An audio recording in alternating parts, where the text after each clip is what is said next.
Hindi crime story में आपका सभी का स्वागत है।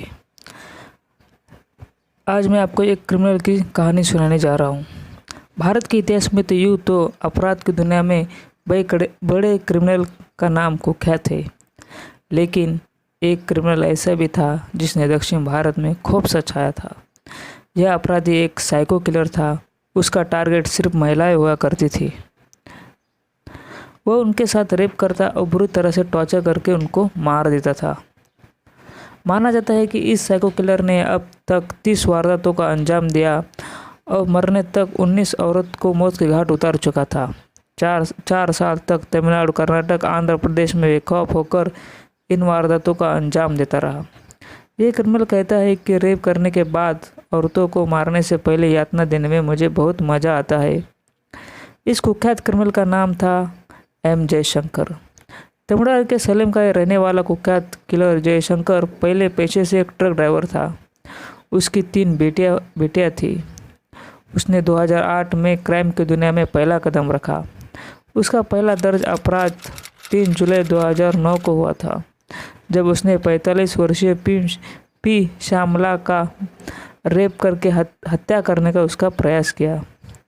अगस्त 2009 तक उसने करीब 12 महिलाओं का रेप और हत्या कर दी थी और अन्य 6 महिलाओं का रेप किया था। जयशंकर इतना कुख्यात क्रिमिनल था कि उसके चर्चे विकिपीडिया पेज के ऊपर भी छपने लगे।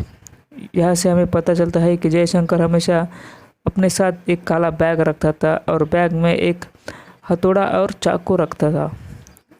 इसके वह एक बड़ा सा चाकू का इस्तेमाल करके वो विरोध करने वाली महिला को मार देता था। ज़्यादातर वो हाईवे पर बने ढाबे के पास सेक्स वर्कर का वो अपहरण कर देता था, उनका बलात्कार करता और बेरहमी से उन्हें मार देता था। उसने ग्रामीण इलाकों में फार्म हाउस में भी महिलाओं को निशाना साधा था। 30 अगस्त 2009 को जयशंकर ने 39 वर्षीय महिला कांस्टेबल एम जयमनी के साथ भी रेप किया था और उसकी हत्या कर दी थी। जयमनी उप मुख्यमंत्री एम के स्टैलिन की यात्रा के दौरान स्थायी ड्यूटी पर तैनात थी। जयशंकर ने उसका अपहरण किया और उसे मार डाला और हत्या करने से पहले उसे कई बार उसका रेप किया।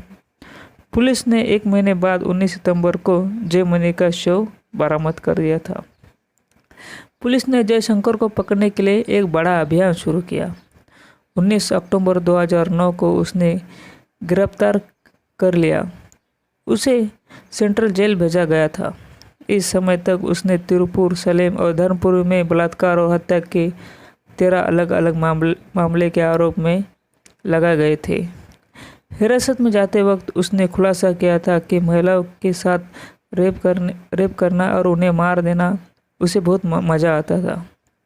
17 मार्च 2011 को जयशंकर को हत्या के मुकदमे के लिए धर्मपुरी के एक फास्ट ट्रैक अदालत में ले जाया जा रहा था। अगले दिन सीआरपीएफ पुलिस के सिपाही चिन्नास्वामी और राजवेलु उसके पास ले जाने के लिए सौंपा गया था।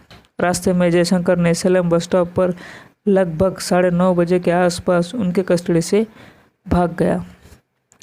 जयशंकर ने कर्नाटक भागने के बाद, जहां उसने अगले 1 महीने के दौरान में 6 महिलाओं के साथ रेप किया और उनकी हत्या कर दी। उसने धर्मपुरी में एक शख्स और एक छोटे से बच्चे को भी मार दिया था। उसे पकड़ने के लिए पूरा तमिलनाडु, कर्नाटक में जगह जगह के पोस्टर छपवाए गए। 4 मई 2011 को कर्नाटक के एक गांव में एक महिला से रेप करने के प्रयास में वह पकड़ा गया। यह खुद गाँव वालों ने उसे पकड़कर पुलिस के हवाले कर दिया।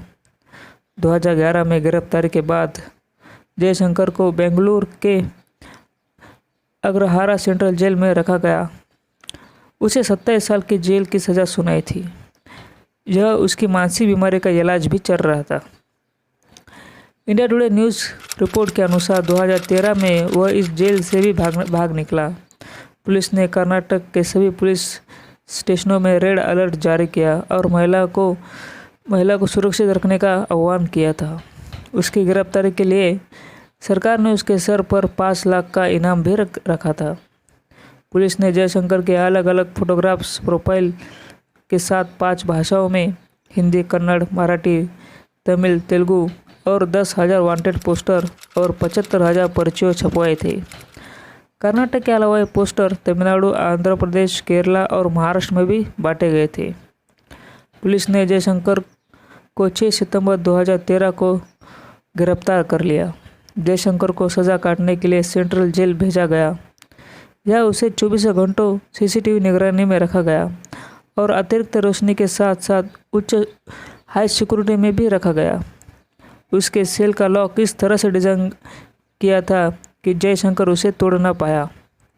यह निर्णय लिया गया कि किसी बीमारी के मामले में उसे अस्पताल ले जाने के लिए उसे भागने के लिए बहाना ना ढूंढे, इसे उसका इलाज उसी जेल में हुआ कर। अगले ही दिन पुलिस सिपाही जब उसके सेल में गए तो उसका शव बरामद हुआ।